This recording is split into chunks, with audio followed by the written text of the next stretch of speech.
Alleged arsonist is in police custody after they say he started at least one fire at an Antioch apartment complex. 3 fires broke out this month at the complex on Arbor Place.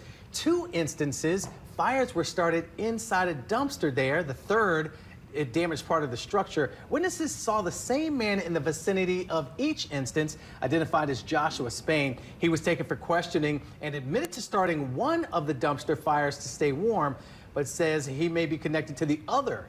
Spain faces multiple charges.